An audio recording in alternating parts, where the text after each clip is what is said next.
வணக்கம் மக்கள் தொலைக்காட்சி நேயர்களே, நாம் மீண்டும் சந்திக்கிறோம். தமிழ் அமிழ்து என்கின்ற அற்புதமான தளத்தில் திருக்குறள் மூலம் தமிழை படித்துக் கொண்டிருக்கிறோம், பருகி கொண்டிருக்கிறோம். அறிஞர்களின் துணையோடு பிழையின்றி தமிழ் எழுதவும் பேசவும் பயின்று கொண்டும் இருக்கிறோம். 17வது அதிகாரம் அழுக்காராமை, அதிலே 3வது குறள் இருக்கிறோம். நாம 163வது குறள் திருக்குறளில் என்ன சொல்கிறார்? அரண் ஆக்கம் வேண்டாதான் என்பான், பிறனாக்கம் பேணாது அழுக்கறுப்பான். அழுக்கறுப்பான்னா பொறாமைப்படுகிறவன். யாரா பொறாமப்படுறான் அப்படின்னு அது சொல். பொறாமைனா என்னன்னு சொன்னாரு, அதனால கேடு அப்படின்னு சொன்னாரு. இப்ப சுற்றி வளைச்சு ஒண்ணு சொல்லுவார். இந்த எவன் பொறாமைப்படுகிறான் அப்படின்னா, எவனுக்கு இம்மையும் மறுமையும் வேண்டாமோ அவன் பொறாமைப்படுகிறான். எவனுக்கு இங்கே ஆக்கம், உயர்வு, செல்வம் வேண்டாமோ, இந்த மரணத்திற்கு அப்பால் நல்ல கதி வேண்டான்னு எவன் நினைக்கிறானோ அவன் தான் பொறாமப்படுகிறாங்கிறார். இப்போ என்ன பொருளாகிறது? பொறாமப்படுறவனுக்கு இது கிடைக்காது என்று பொருளாகிறது இல்லையா? நல்ல செல்வம் இருந்தது துரியோதன இடத்துல. செல்வத்துக்கு ஏதாவது பஞ்சமா? இல்லை. பாண்டவர்களை காட்டிலும் படைபலம் கௌரவர்களுக்கு அதிகமாகவே இருந்தது. ஆனா அவனுக்கு போதலைன்னா, தன்னளவில் அவனுக்கு நிறைய இருந்தாலும் அடுத்தவனிடம் இருப்பது பொறுப்பதில்லை. அவ்வளவுதான். 2 விதமா 3 விதமா இருக்கு இந்த பொறாமைங்கிறது. நம்மிடம் இல்லாதது இன்னொருவரிடம் இருக்கும் பொழுது பொறாமை வருகிறது. ஒன்று, நம்மிடம் இருப்பதை காட்டிலும் இன்னொருவரிடம் அதிகமாக இருப்பது பொறாமை. இது 2. அதுக்கு மேல் இன்னொரு நிலை இருக்கு பாருங்க. நம்மிடம் இருப்பதே அவனிடமும் இருந்தாலும் பொறாமை வருகிறது. அவனிடம் எது இருந்தாலும் பொறாமை வருகிறது. இந்த மாதிரி 4 இருக்கு. எதுவுமே இருக்கக்கூடாது அவனுக்கு. என்னை காட்டிலும் அதிகமாக இருக்கக்கூடாதுன்னு கிடையாது. எங்கிட்ட எது இருக்கோ அது எதுவுமே அவனிடம் இருக்கக்கூடாது. இந்த பொறாமையினுடைய உச்சகட்டம் தான் துரியோதனன் என்று பார்த்தோம். அப்ப கடைசியில் என்னாச்சு? அவனுக்கு ஒண்ணுமே நான் பேர் கிடைக்கல, புகழ் கிடைக்கல, நற்கதி கிடைக்கிறதுக்கு வாய்ப்பே கிடையாது. நாடு இல்லை, எல்லாத்தையும் இழந்தான். இல்ல, அதுதான் சொல்லுகிறார். அரண் ஆக்கம் வேண்டாதான் என்பான், பிறனாக்கம் பேணாது அழுக்கறுப்பான்கிறார். தனக்கு அறமும் ஆக்கமும் பெருப்பான்கிறார். தனக்கு அறமும் ஆக்கமும் விரும்பாதவன் என்று கருதத்தக்கவனே பிறனுடைய ஆக்கத்தை கண்டு மகிழாமல் அதற்காக பொறாமைப்படுவான். அப்போ ஒரு நல்ல குணம்னா, ஒரு நல்ல மனிதன்னா என்ன? இன்னொருத்தன் உயர்வுன்னா அதுல மகிழ்ச்சி கொள்ளணும். அதெல்லாம் படிச்சு முன்னுக்கு வந்தான்டா, நல்லா திறமைடா, நல்லா உழைச்சு முன்னுக்கு வந்தான்ட்டு ஒருத்தரத்தை பார்த்து நம்ம அவனுடைய பெற்ற தாய் தந்தையர் மாதிரி, அவனோட நண்பர்கள் மாதிரி, இல்லை நம்ம குழந்தை அப்படி உயர்வு அடைந்தா எப்படி நம்ம மகிழ்ச்சி அடைவோமோ அப்படி மகிழ்ச்சி அடையணும். அப்படி அடைந்தாமானா நமக்கு இங்கேயும் செல்வம் உண்டு, மறுமையில இந்த உடம்பு விட்டுட்டு நம்ம போகும்பொழுது நமக்கு நல்ல கதி உண்டு. இதுதான் வள்ளுவர் சொல்லக்கூடிய கருத்து. இந்த அரண் ஆக்கம் என்கின்ற இந்த 2 சொற்களை வைத்துக்கொண்டு உரையாசிரியர்களுடைய பார்வை இங்கே எங்கே கொஞ்சம் மாறுபடுகிறது. ஆனா எல்லாம் இந்த மைய கருத்தை ஒட்டியே அமைகிறது. கொஞ்சம் பார்ப்போம், சுவாரஸ்யமா இருக்கும். மறுமைக்கு அரண், இம்மைக்கு செல்வம் அப்படி வச்சுட்டாங்க. இப்ப இங்க வேண்டியது என்ன? காசு, பொருள், வளம், வளமை, இதெல்லாம் இந்த வாழ்க்கைக்கு தேவை. அது ஆக்கம். மறுமைக்கு இங்க தான் அப்புறம் நீங்க அடுத்த பயணத்தை நம்ம எடுத்து செல்லக்கூடிய படகு, நம்மை கடந்து போக வைக்கக்கூடிய படகு எது? அறம், தர்மம். அதனால மறுமைக்கு அரண், இம்மைக்கு செல்வம். இவை வேண்டாம் என்று நினைப்பவன் தான் பிறருடைய பொருளை கொண்டு பொறாமைப்படுவான் அப்படிங்கிற. பொறாமைப்படுறவனுக்கு இது 2மே கிடைக்காது என்று சொல்லுகிறார். அரண் அப்படின்னா புண்ணியம், அது மறுமைக்கு தேவை. இந்த புண்ணியத்தை வச்சுட்டு தான் அங்க பாருங்க, நம்ம நாட்டில் நீங்க எவ்வளவு கோடீஸ்வரனா இருந்தாலும் இந்த ரூபாய் எடுத்துக்கிட்டு அமெரிக்காவில் போய் பழைக்க முடியாது. மாத்தணும் இல்ல, கரன்சி மாறணும். இந்த நோட்டு ரூபாய் என்பது டாலராக மாற்றப்பட வேண்டும். அதே மாதிரி இந்த இங்கிருந்து இம்மையிலிருந்து மறுமைக்கு செல்ல வேண்டும் என்றால், இறந்த பின் நம்ம அடைய வேண்டிய நிலைகளை ஏத வேண்டும் என்றால், நம்ம நோட்டு எங்கும் செல்லக்கூடிய நோட்டு என்று காஞ்சிமணி சொல்லுவார். அது என்னன்னு கேட்டீங்கன்னா தர்மம். எனவே அறம் என்றால் புண்ணியம், அது மறுமைக்கு தேவை. ஆக்கம் என்றால் செல்வம், அது இந்த வாழ்க்கைக்கு தேவை. இம்மை மறுமை 2க்குமே தர்மம், செல்வம், கல்வி இவை தேவை. இன்னொருத்தர் எழுதுறார், கல்வியை சேர்த்து எழுதுறாருங்க. இம்மை மறுமை 2க்குமே தர்மம், செல்வம், கல்வி தேவைங்கிறார். இவை வேண்டாதவனே பொறாமைப்படுகிறான், இவற்றை வேண்டுபவன் பொறாமைப்படாது இருக்கிறான். ரொம்ப ரொம்ப தெளிவா இருக்கு. திரும்ப திரும்ப இந்த உரையாசிரியர்கள் பின்னி பின்னி இந்த மைய கருத்துக்கே வருகிறார்கள். புண்ணியத்தின் மூலம் என்ன கிடைக்கிறது? மோட்சம். அறத்தின் மூலம் என்ன கிடைக்கிறது? புண்ணியம். அறம் செய்துதான் புண்ணியம். தானம் செய்தோம், ஈகை கொடுத்தோம், கொடை அருளினோம் அப்படின்னா அதன் மூலம் புண்ணியம் விளைகிறது. அதனுடைய தொடர்ச்சி தான் மோட்சம். ஏன்னா அப்புறம் நல்ல செயல்களே செய்ய வேண்டும் என்கின்ற நினைப்பு வருகிறது. தீய செயல்கள் அறவே தீர்ந்து போய்விடுகின்றன. அந்த செய்யக்கூடிய நினைப்பே போகிறது. அல்லவை தேய அறம் பெருகும் நல்லவை நாடி இனிய சொல்லின் அப்படிங்கிறார் இல்லையா? அப்போ தீய செயல்கள் செய்ய வேண்டிய அந்த எண்ணம், செய்ய தூண்டுகின்ற எண்ணமே அழிந்து போய்விடுகிறது. நல்ல செய்கைகள் செய்வதே ஒரு மனிதனுடைய இயல்பாகி போய்விடுகிறது. நல்ல செயல்கள் செய்வதனால் புண்ணியம் வந்து சேர்கிறது. அவன் தன்னுடைய நன்மை செய்யும் இயல்பில் இன்னும் உயரிய நிலையை மனிதன் அடையும் பொழுது இந்த புண்ணியமும் எனக்கு வேண்டாம் என்று புண்ணியத்தையும் தாரை வார்த்து கொடுக்கிறான். அப்படித்தான் வேள்விகள் செய்தார். அந்த புண்ணியத்தையும் அவன் தாரை வார்த்து கொடுக்கும் பொழுது அது ஊர் நன்மைக்கு வந்து சேர்கிறது. நல்லார் ஒருவர் உளரேல் அவர் பொருட்டெல்லாருக்கும் பெய்யும் மழைனா என்ன நல்லார்? அவன் போய் சொல்லாம இருக்கான். அப்படி அது மட்டுமே கிடையாது. தன்னுடைய நற்செய்கைகளால் வருகின்ற புண்ணியம் அனைத்தையும் இந்த சமுதாயம் நன்றாக வாழ வேண்டும் என்று இந்த சமூகத்திற்கே அர்ப்பணிக்கிறான் பாருங்க. அவன் தான் அங்க சொல்லப்படுகின்ற நல்லார். புரியுதுங்களா? அப்போ பொறாமைப்படுகிறவன் இந்த அறத்தினுடைய நன்மைகளை எல்லாம் இழந்து விடுகிறான். இந்த சமுதாயத்திற்கு நன்மை செய்யக்கூடிய வாய்ப்புகளை எல்லாம் இழந்து விடுகிறான் என்று நம்ம பார்க்கணும். பொருள் அருள் ரெண்டுமே பொறாமை நசிப்பித்து விடுகிறது, தடுத்து விடுகிறது என்பதைத்தான் நம்ம இங்க பார்க்கிறோம். இன்னும் பட்டவர்த்தனமாக புரிந்து கொள்ள வேண்டும் என்றால் இந்த உலகத்தினுடைய பாஷை பணம், காசு. அதுதான் காசு தான் காசினியாச்சுன்னு சொல்ல தோணுது. அந்த அளவுக்கு காசே தான் கடவுளடான்னு பாட்டெல்லாம் இருக்கு பாருங்க இல்லையா? இந்த காசு தான் இந்த உலகத்தினுடைய பாஷை. அதை நாம் சுண்டுகிறோம் என்று நினைத்துக் கொண்டிருக்கிறோம். காசிலே வைத்த ஆசைதான் நம்மை சுண்டி சுண்டி பார்க்கிறது. நீ எந்த பக்கம் விழுகிறாய் என்று பார்த்து நாம் ஒரு தாயக்கட்டை போல் ஆடப்படுகிறோம். அப்படி இருக்கு. ஆனா இந்த உலக வாழ்க்கைக்கு பொருள் தேவை இல்லையா? பொருள் இல்லாருக்கு இவ்வுலக இல்லைன்றார். அதே மாதிரி அருள் இல்லைன்னா அங்க போக முடியாது. இங்கே பொருள், அங்கே அருள், இடையிலே என்ன? தர்மம், அறம். அறம் தான் இது ரெண்டையும் தொடர்பு படுத்தும். எப்படி தொடர்பு படுத்தும்?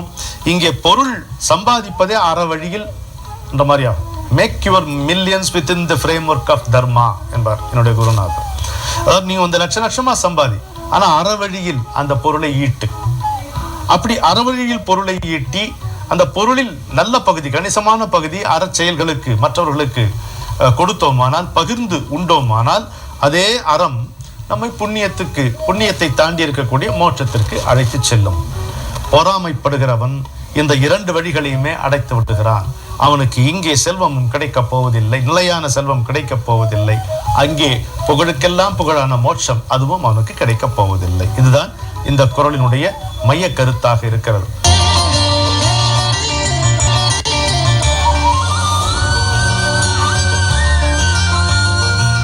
அழகான ஒரு குறளை படித்தோம். அப்போது சொல்லழகையும் இலக்கண செறிவையும் பருகுவோமா?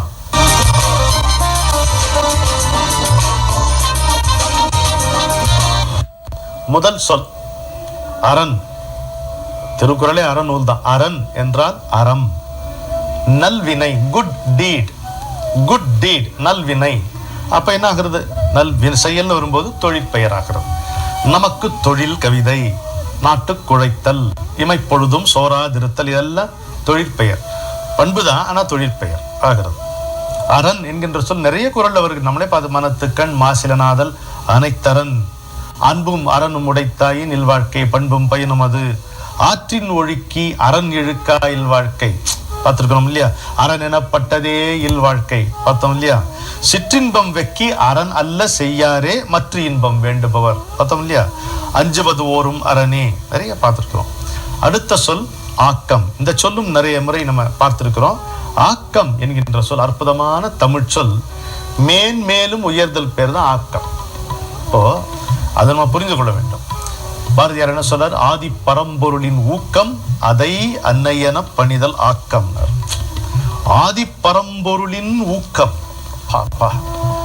ஊக்கம்னா இந்த பாஷையில புரியணும்னா இன்ஸ்பிரேஷன், நம்மை ஊக்குவிப்பது, செயலில் உந்துவது, உற்சாகத்தை உண்டு பண்ணுவது, உந்தி தள்ளுவது, உந்து சக்தியாக இருப்பது, உயிரின் துடிப்பாக இருப்பது, அது ஆதி பரம்பொருளின் ஊக்கம். அந்த சக்தியை அன்னை என பணிதல் ஆக்கம். அதை நீ பணிந்தா நீ மேலும் மேலும் உயர்வாய். ஏன்னா மேன்மைக்கெல்லாம் மேன்மையான ஒரு மகாசக்தியை நீ படிக்கின்ற காரணத்தால் நீ மேலும் மேலும் உயர்வாய்.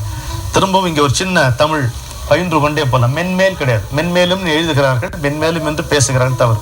மேன்மேல் தான், மென்மேல் தான் கிடையாது, சரியா? மேலும் மேலும் உயர்தல். ஆக்கம் என்கின்ற சொல் செல்வம் என்கின்ற பொருளிலும் வருகிறது. எந்த பொருளில் வந்தாலும் இது தொழிற்பெயர், இலக்கணத்துல இது தொழிற்பெயர். அறத்தினூங்கு ஆக்கம் எவனோ உயிர்க்கு.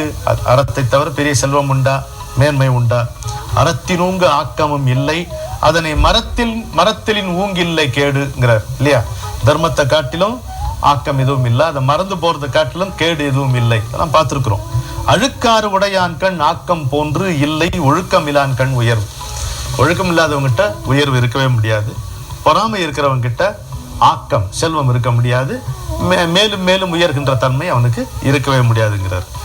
ஆக்கம் என்பது செல்வம் என்கின்ற பொருளில் கூட பயன்படுத்துகிறார்ல. செப்பமுடையவன் ஆக்கம் சிதைவின்றி எச்சத்திற்கு ஏமாப்பு உடைத்து அப்படிங்கிறார்.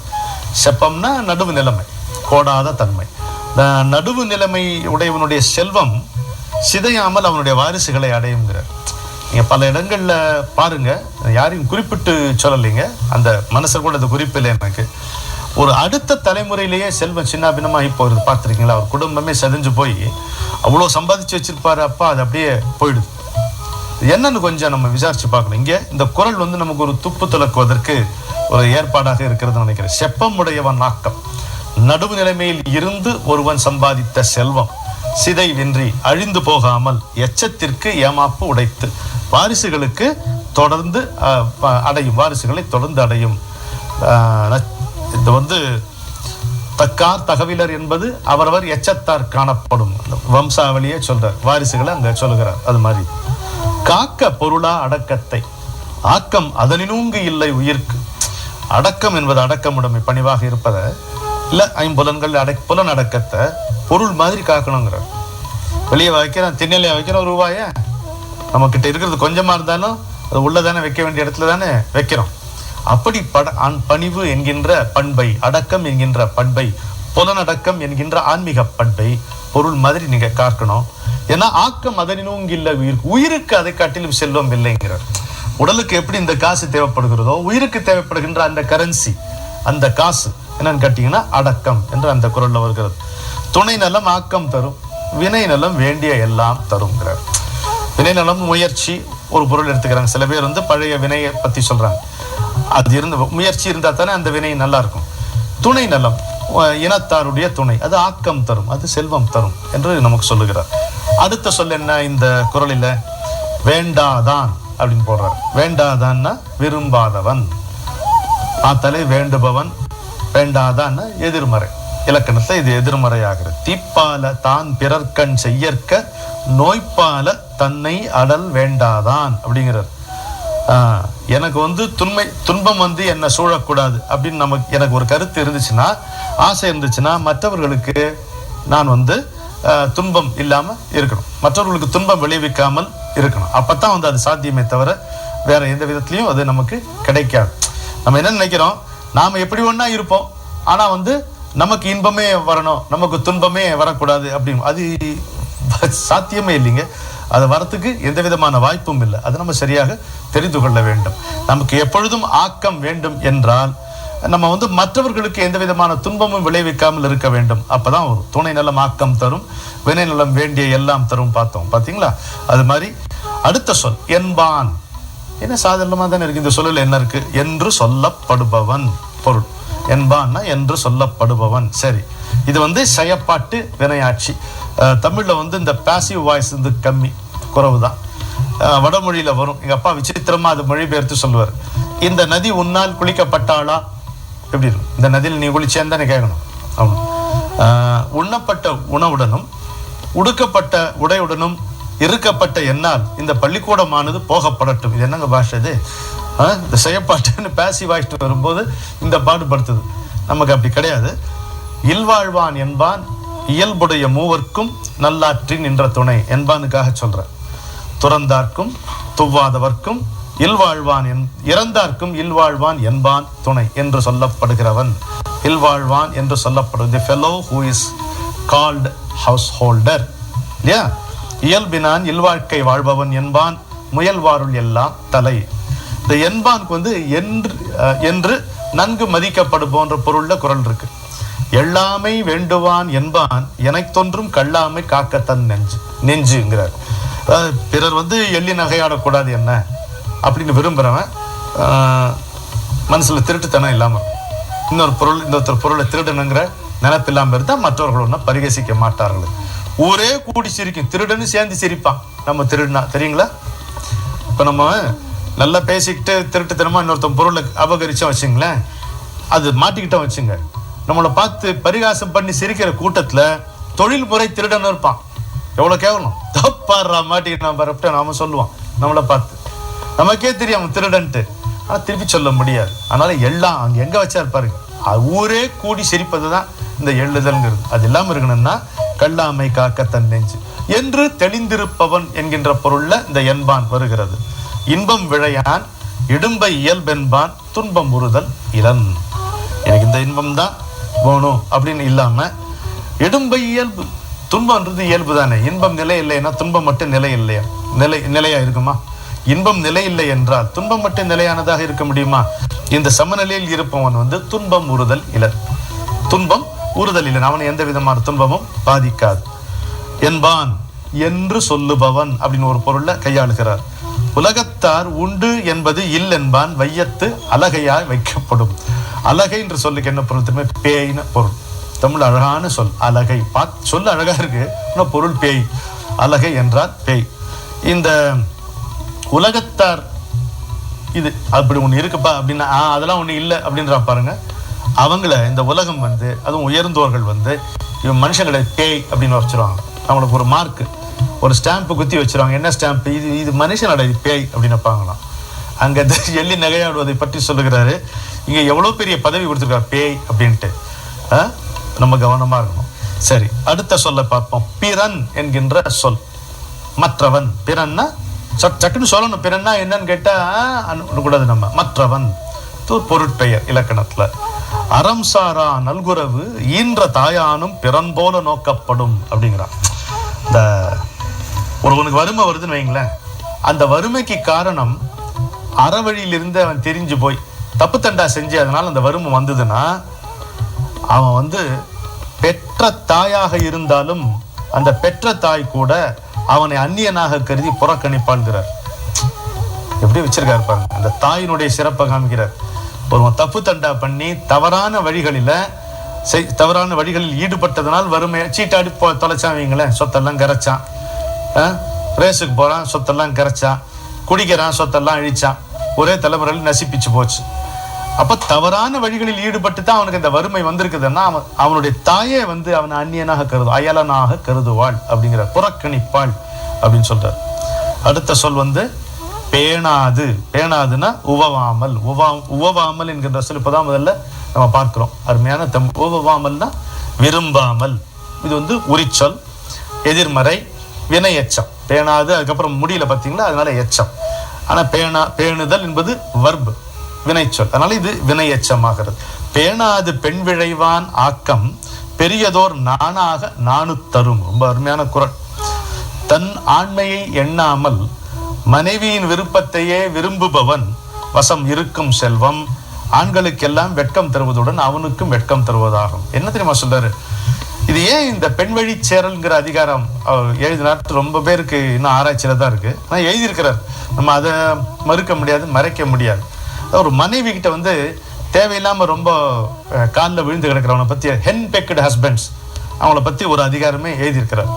பேணாது பெண் விழைவான். தன்னுடைய ஆண்மையை மதிக்காமல் மனைவியின் காலிலே கிடப்பவன் அவனுடைய செல்வம் வந்து அதை பார்த்து மற்றவங்க சிரிப்பாங்க, இவனுக்குமே இது வெட்கம் தரும்னு எழுதியிருக்கிறார். அந்த பேணாதுன்ற சொல்லுக்காக இதை சொல்லுகிறேன். பேணாது பெட்டார் உலர் மன்னோ மற்றவர் காணாத அமைவில கண். இது வந்து இன்பத்துப்பால்ல வருகிறது. இந்த பெண் எப்படி சொல்ல இருப்பாரு? அவர் வந்து மனசால என்ன விரும்பல, பேணாது. ஆனா வாயால் மட்டுமே என்ன விரும்புகிறார். கண்ணே மணியே அன்பே ஆறு இறைன்லாம் சொன்னார். அவர் நல்லா இருக்கட்டும். இப்படி சொல்றாரு பாருங்க, ஒரு காதல் கவிதை. அவர் நல்லா இருக்கட்டப்பா எங்க இருந்தாலும். ஆனா அவரை காண முடியாம என்னுடைய கண்கள் வந்து தூக்கத்தை இழந்து தவிக்கின்றன அப்படிங்கிற 7 சொல்லுங்க. 7 சொல்லி பேர்பட்ட ஒரு காதல் கவிதையை வடிச்சிருக்கிறார் வள்ளுவர். எப்படி இருக்கும்? பேணாது பெட்டார் உலர் மன்னோ மற்றவர் காணாத அமைவில கண். ஆனா அவரை பார்க்காம என்னால இருக்க முடியல, இந்த கண்ணுல உறக்கம் இல்லை அப்படிங்கிறார்.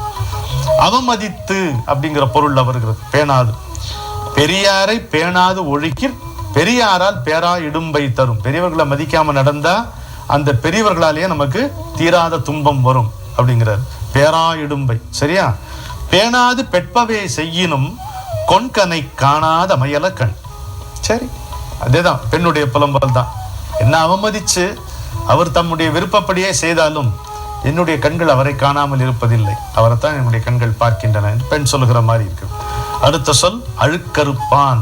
அழுக்கறுப்பான் யார் நமக்கு நல்லா தெரியும். இப்போ பிறருடைய ஆக்கத்தை பொறாதவன், பொறுத்து கொள்ளாதவன். உயர்திணை ஆண்பார். மனிதனை பற்றி பேசுவதனால் உயர்திணை அழுக்கறுப்பான் என்று சொன்னதனால் ஆண்பார் வளர்க்கை எதிர்காலம் என்று சொல்லிக்கொண்டே போகலாம்.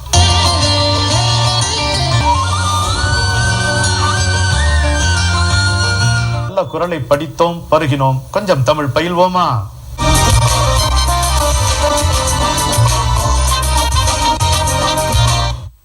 வாங்க கொஞ்சம் ஞான செல்வன் ஐயா விட்டு பேசிட்டு வரும். அவர் என்ன சொல்றாரு, இந்த தவறு சரி இதுலயே தான் அவருடைய வாழ்க்கை, இது சுட்டி காட்டுதே அவருடைய வாழ்க்கை பெரும்பகுதி போயிருச்சுன்னு நினைக்கிறேன். கீழே பாருங்க, மாறன் சின்னர போட்டிருக்கு, இடைநர. மாறன்னா என்ன பொருள்? மன்மதன். மன்மதனுக்கு சரியான தமிழ் சொல் என்ன? வேள். வேட்கையை உண்டு பண்ணு போவோம், அதனால வேள். மாறன் பெரியரா போட்டிருக்கு, கச்சட்டத்தை பர ர போட்டிருக்கு, வல்லினர. மாறன்ற சொல்லுக்கு பாண்டியன்னு பொருள். புரியுதுங்களா? மாறன்னால பாண்டியன். நெடுமாறன், திருமாறன், நன்மாறன் எல்லாம் பாண்டியனுடைய பெயர்கள். சுகுமாரன் எழுதுறோம், அங்க பெரியரா போடுறது தப்பு. அது வடமொழியும் தமிழையும் சேர்த்து சரியா வரல அந்த காம்பினேஷன் இல்ல. சுகுமாரன், சுகுமாரனுக்கு சின்ன ரா போடுறது தான் கரெக்ட். இடையினரா எரல வளல அந்த ரா போடுறது தான் சரி. இப்போ தெளிவா புரியுது இல்லைங்களா? மாறனும் மாறனும் பார்த்தோம். இப்போ வள்ளியும் வள்ளியும் பார்ப்போம். வள்ளி இப்போ லகரமே தகராறா இருக்குங்களே. பொது தொலைக்காட்சியிலையும் தகராறா இருக்கு, பொது மேடைகள்லையும் தகராறா இருக்கு, எழுத்துலையும் தகராறா ஆயிடுச்சு. இப்போ அதுக்கு தான் ஞான செல்வன் ஐயா விடாமல் பாடுபடுகிறார், அந்த மாதிரி விட்டுறக்கூடாதுன்ட்டு.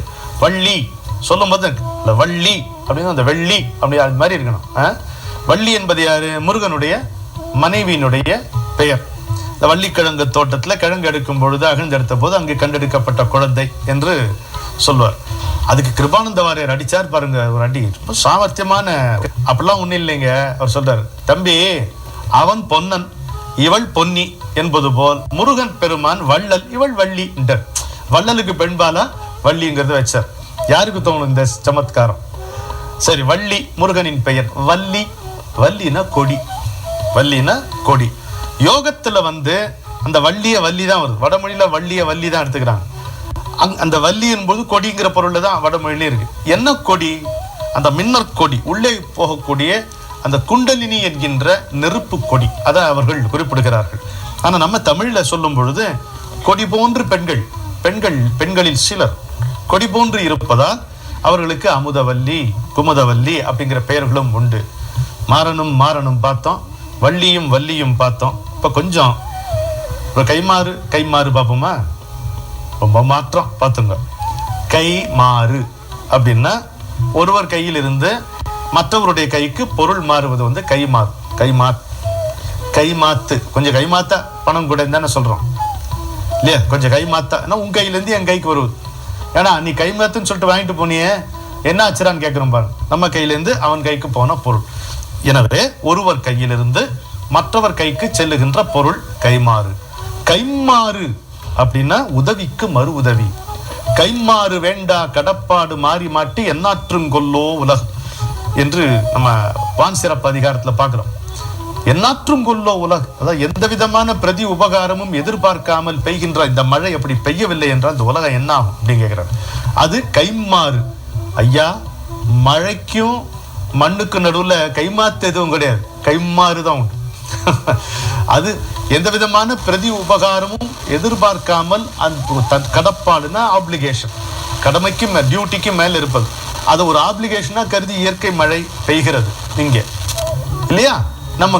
நான் செய்யக்கூடிய கைமாறு என்ன அப்படின்னு கேட்கிறோம். அதுவும் தான் பிரதி உபகாரம் நான் என்ன செய்ய முடியும் உங்களுக்கு அப்படின்னு சொல்றோம். எனவே இன்றைக்கு மாறனும் வேறுபாடுகளை பார்த்தோம், வள்ளியும் பார்த்தோம், கைமாறும் பார்த்தோம்.